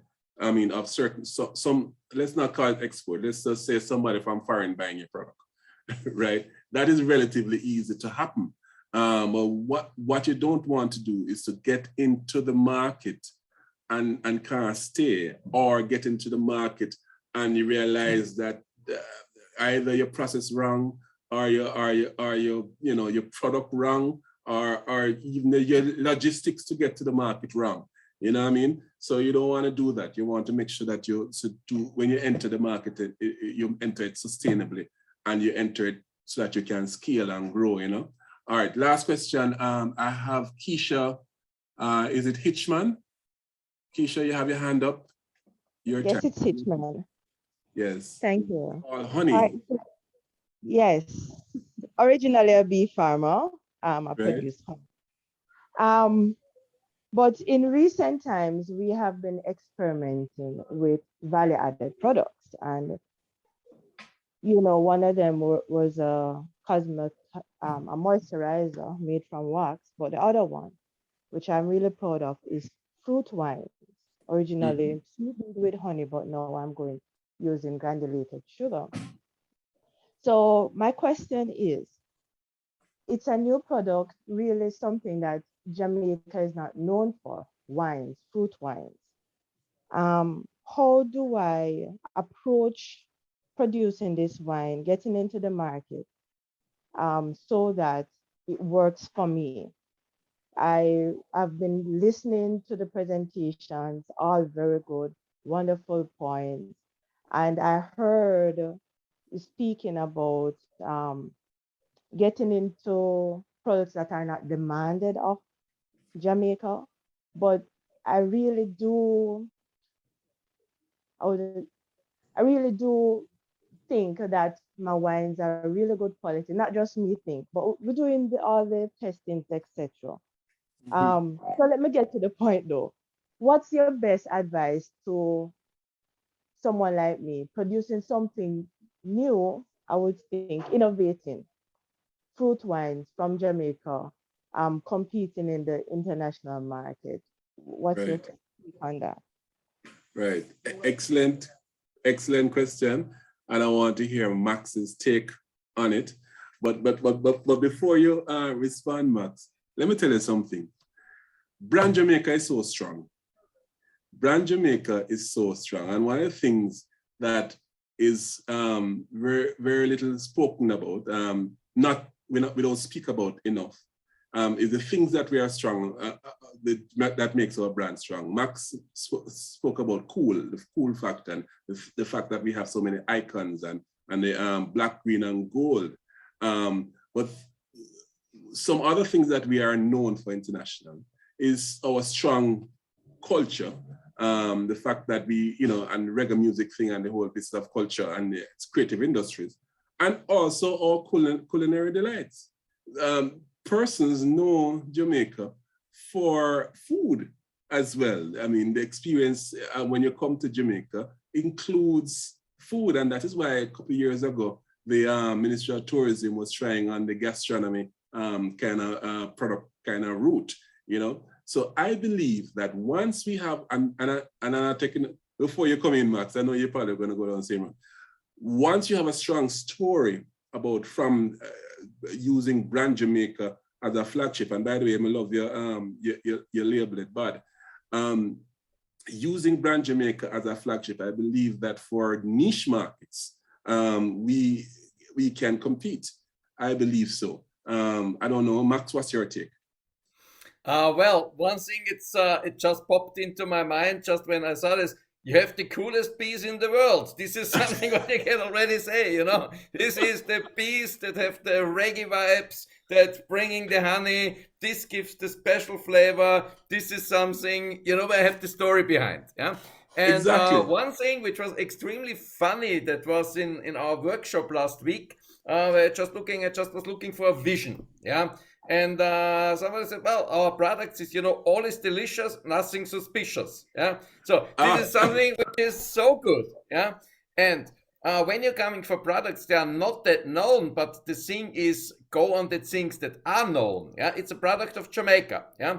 But nobody outside of Jamaica doesn't know that it's not a traditional product from Jamaica. If you just say it is from Jamaica, it's cool. And then you have it already. Yeah. So this is sometimes you're thinking a little bit too complicated, which is a product when it's coming from Jamaica. That's fair enough. Yeah. Just now use the ingredients that make Jamaican brand a Jamaican brand. Yeah. And just put this also under this Jamaica Harvest brand. This is what we will also utilize. We go out with that, and then you can sail under this flag. That would be my take. Yeah, just keep experimenting on this one. Yeah, and do it. I think this is a great idea because you will have specific flavors that only can be found in Jamaica, and this is how you take it. It's only the advertising is, you know, this the cool things, the coolest piece in the world. Yeah, in the world, yeah. absolutely. With a reggae head, and it fits. Absolutely. There you go. There you go. Thank you so much, Max. The story is what counts. And let's not discount Brand Jamaica. One of the strongest things that we'll ever experience, you know, in our lifetime, the power of Brand Jamaica and the association with a feel-good factor from Jamaica. That's what it is about. You come to Jamaica and feel all right. You know, it's a feel-good factor, and that is a wellness brand as well. Mm-hmm. You know? I mean, and it's a back to the roots kind of brand as well. It's a healthy living kind of brand as well. All of the associations with that feel good thing is about healthy living, healthy eating, just feeling all right, mentally and otherwise. You know what I mean? It's a wellness brand as well. So yes, it is. Leverage that. And we can go to the moon and back, believe me. So all that's left for me now to do, because we are at the end of our time here with us. My whole 2 hours have flown. I'm going to ask each of our panelists just to give 30 seconds of final thoughts before we wrap. So I'm going to start with Colin. Norman Wright is this my friend Norman Wright who has just raised his hand after I've said that we're going to wrap. Norman, do you have a 30 second comment to make? Go ahead, Norman. Yes. I just want to say thank you for a very excellent presentation, and it was good to listen to all of my colleagues and friends presenting, and thanks for your input, Max. All the best. Thanks, Norman. All right, final thoughts? Yes, Harold, thank you, and good evening to you as well, Norman. We've been talking about the big I word, innovation, a lot. But what I also want to think about is integration, right, of all the elements along the value chain which pull this innovation together and which propels us. Stories and experience are what sells, is one of the themes that we've been hearing as well. So as entrepreneurs in agribusiness now is for you to figure out your story, figure out what experiences you can offer and how you can distill that into your branding, into your packaging, the logo you use, the name of your business. It's all about honey. That was a catchy name there a while ago, and so on. So I want us to think about how we integrate the different elements, integrate the business with the farming, the figuring out what crop will grow best in your area, what value added products you have, but pull it all together and let the story and the experience push your brand, push your products to the world. That's my 2 cents. Thank you. Marlene? Thanks, Harold. I just want to kind of put just all of the conversations I've heard together in my own mind, just to say that, you know, first and foremost, before I even go there, just to say an export market is there. And, you know, I want to encourage persons to look at this opportunity. The domestic market is finite, not that the global isn't, but you have a much bigger group that you're going after, and so the opportunities are much greater for you. There are significant benefits from exporting, and so I want to encourage our listeners to look at this space, speak to us, speak to you, speak to all of the agencies that can provide this kind of support to you. What we normally hear, export or die, that's a real statement. We need to get into that space. But before going there, I just want to encourage persons, as you said earlier, to really plan properly, have your strategies clear as you go look at the export market. Brand Jamaica is an opportunity that you really should take advantage of. Look at what the demand is out there in the market and find some place for yourself. I think it was Max who said there, you know, you're not always, the scale, it doesn't have to always be some huge space there. You can work with your niche. You just work the market well, tell your stories well, and key is packaging. How you package your label will determine whether or not somebody even sees it and picks it up. How you package it and how you label it.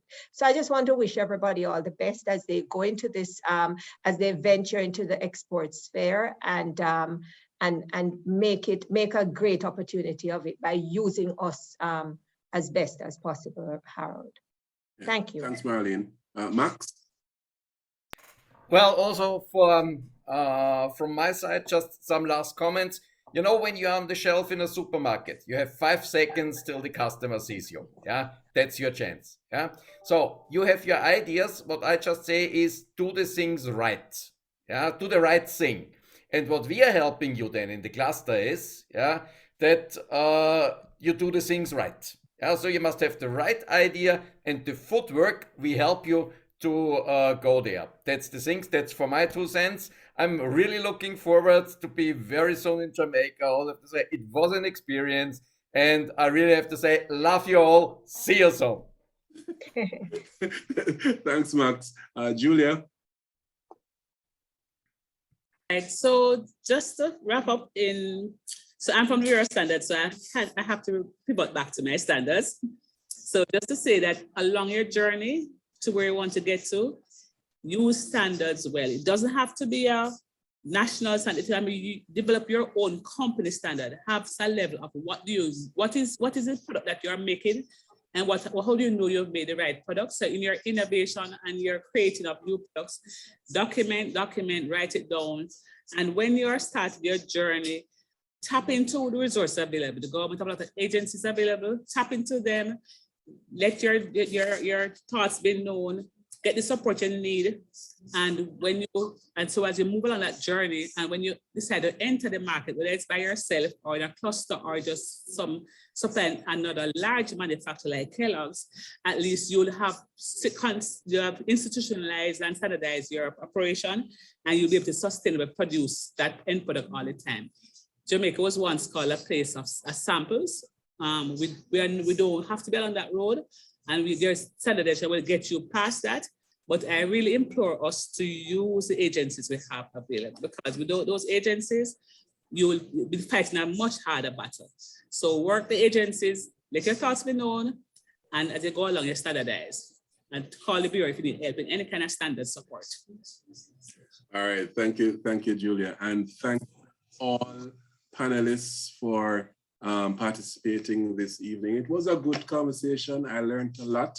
I hope you, our listeners, learned a lot too on Facebook, who are here on our Zoom platform.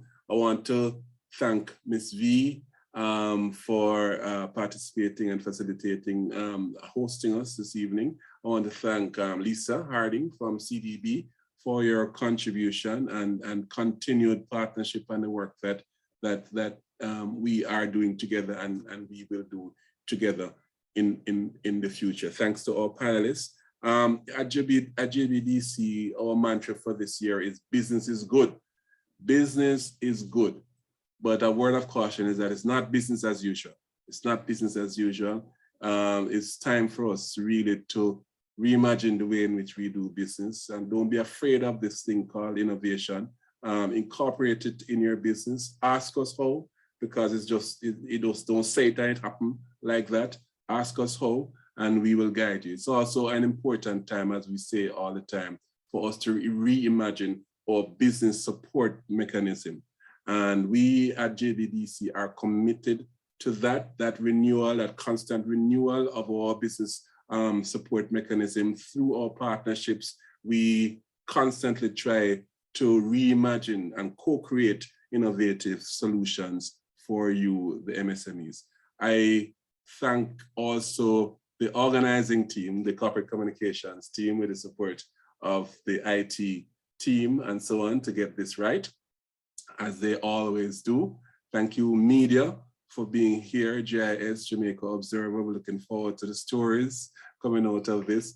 Thank you so much all for being here with us this evening. Have yourselves a wonderful evening into night. Thank you so much. Have a good evening.